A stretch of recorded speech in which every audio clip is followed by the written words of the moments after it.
ওম শান্তি। সাকার বাংলা মুরলী 20শে আগস্ট 2025। আজকে বাবা বলেছেন, মিষ্টি বাচ্চারা, শ্রীমত অনুসারে চলে সবাইকে মুক্তি, জীবন মুক্তি পাওয়ার রাস্তা বলে দাও। সারাদিন কেবল এই কাজই অর্থাৎ ধান্দা করতে থাকো। আজকের প্রশ্ন, বাবা এমন কোন সূক্ষ্ম বিষয়ের জ্ঞান শুনিয়েছেন যেটা ভালোভাবে বুঝতে হবে? কোন সূক্ষ্ম বিষয়ের জ্ঞান বুঝিয়েছেন? উত্তর, 1, শতযুগ হলো অমরপুরী। ওখানে আত্মা একটা শরীর ত্যাগ করে অন্য শরীর ধারণ করে, কিন্তু মৃত্যুর নাম সেখানে থাকবে না।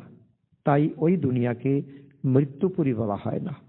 নাম্বার 2, শিব বাবার রচনা সীমাহীন। বর্তমান সময়ে কেবল তোমরা ব্রাহ্মণরাই হলে ব্রহ্মার রচনা।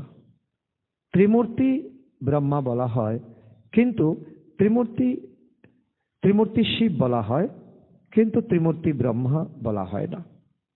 বাবা এইসব সূক্ষ্ম বিষয়ের জ্ঞান শুনিয়েছেন। এসবের উপর চিন্তন করে নিজেকেই বুদ্ধির জন্য আহার প্রস্তুত করতে হবে। অত্যন্ত সূক্ষ্ম কথা বাবা বুঝিয়েছেন। ধারণার জন্য মুখ্য সার, 1 নম্বর, খুব বেশি খাওয়া দাওয়ার ঝামেলা যাওয়া উচিত নয়।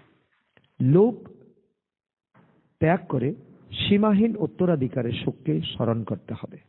যা কি পেতে চলেছি আমরা। নাম্বার 2, আমরা হলাম ব্রহ্মার নতুন রচনা, অর্থাৎ পরস্পরের ভাই বোন। বৃদ্ধরাও বলবে।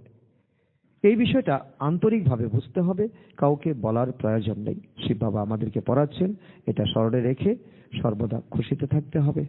বরদান, অনেক প্রকারের প্রবৃত্তি থেকে নিবৃত হয় নষ্ট মোহ স্মৃতিস্বরূপ হব। নিজের প্রবৃত্তি, দৈবী পরিবারের প্রবৃত্তি, সেবার প্রবৃত্তি, লৌকিকের প্রাপ্তিগুলির প্রবৃত্তি, এই সব কিছু থেকে নষ্ট মোহ হওয়া জন্য বাবার স্নেহরূপকে সামনে রেখে স্মৃতিস্বরূপ হও। স্মৃতিস্বরূপ হলে নষ্ট মোহ হয়ে যাবে। প্রবৃত্তি থেকে নিবৃত হওয়া অর্থাৎ আমিত্বকে সমাপ্ত করে নষ্ট মোহ হওয়া।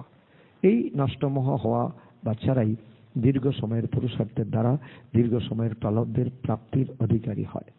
স্লোগান, কমল পুষ্পের মতো পৃথক থাকো, তাহলে প্রভুর প্রেম প্রাপ্ত হতে থাকবে।